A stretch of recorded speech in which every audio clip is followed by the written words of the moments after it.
Jeanne, une jeune femme de 20 ans, était orpheline de père et de mère. Elle vivait dans un petit village où sa beauté ne passait pas inaperçue. Tous les hommes du village rêvaient de la voir à leur côté. Mais c'est Paul qu'elle choisit pour époux. 2 ans après leur mariage, Jeanne donna naissance à leur premier enfant, un garçon qu'ils prénommèrent Destiny. Mais le bonheur fut de courte durée. Alors que Paul se rendait à l'hôpital pour voir sa femme et son fils, il eut un terrible accident. Il ne survécut pas.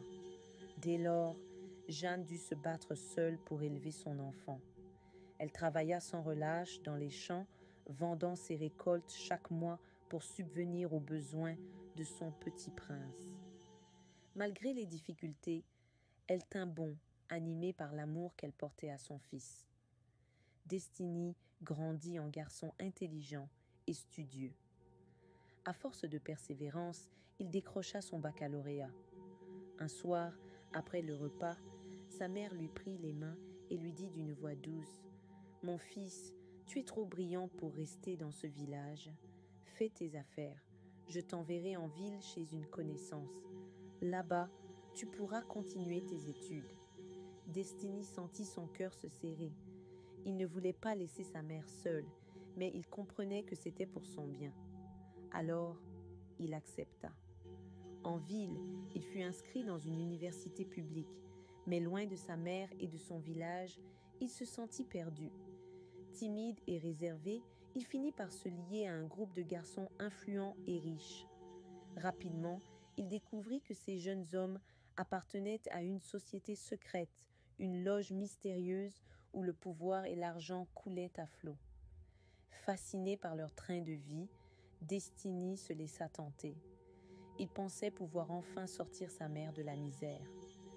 Une semaine après son initiation, il était déjà riche, très riche. Il envoyait de l'argent à Jeanne chaque jour, des sommes énormes.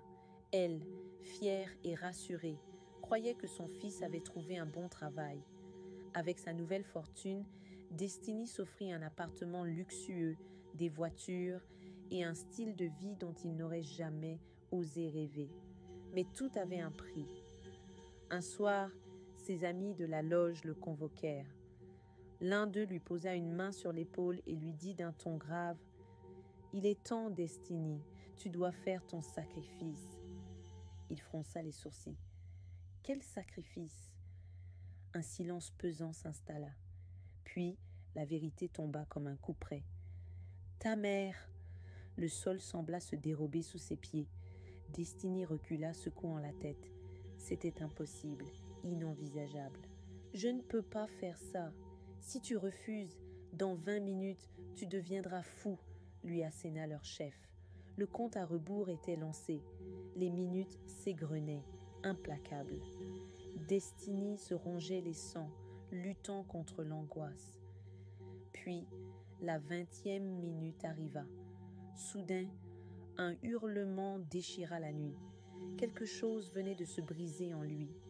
Son esprit sombra dans un chaos indescriptible. Paniqué, il quitta son appartement en courant. D'abord dans les rues de son quartier, puis dans toute la ville. Son regard était vide, son visage tordu de terreur. Et depuis ce jour, Destiny court toujours,